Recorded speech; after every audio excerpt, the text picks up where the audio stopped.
Okay, back at it. We've got our pedal switch with the two connectors put together. To my knowledge, it doesn't matter which goes which. Just make sure they're both on there.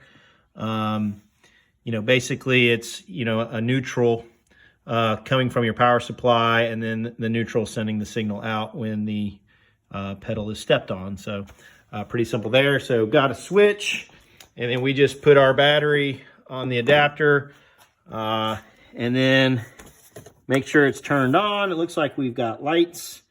So I know it's getting power, which that tells us power is running through there, going in here, and at least something is going on that we know of.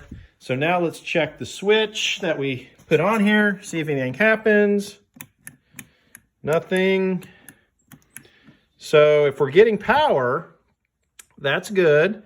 And for some reason, it's just not going from the pedal switch to the tires. So that tells us our problem could be, the wires coming into here. Something might be wrong with the control board. There's things missing there. So who knows what we're looking at. But this is kind of why my theory is you get rid of these things, these control boards and computer chips and all this kind of jazz, and just straight wire these things so that they work all the time and there's no guesswork. So I guess we're going to go through that. Next step I think you should do, again, we know power works. We know it's getting power because we can see the headlights. We can see the lights, not the headlights. Let's see if, it looks like it's got a light switch here, which again, the lights are working. This is pretty cool.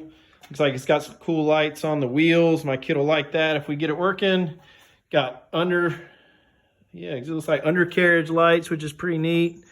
All that's cool. Just need to get it running. So let's continue next with possibly checking the motors to make sure this looks like a two-wheel drive. You can tell by the motor housings right there. You'll notice there's nothing connected to the wheels there.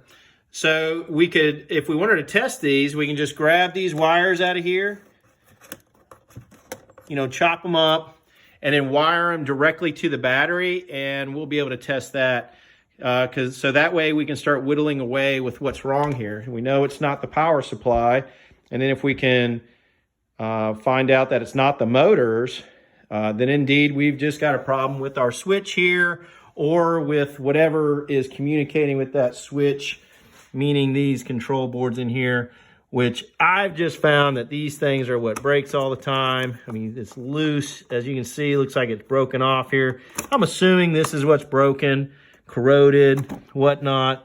So how do you fix that? You don't just want to throw it away. Your kids start crying. So you can be super dad, fix it for them or her, and then keep rolling. So that's where we're at with this. I'm going to, I think, go ahead and let's test these motors.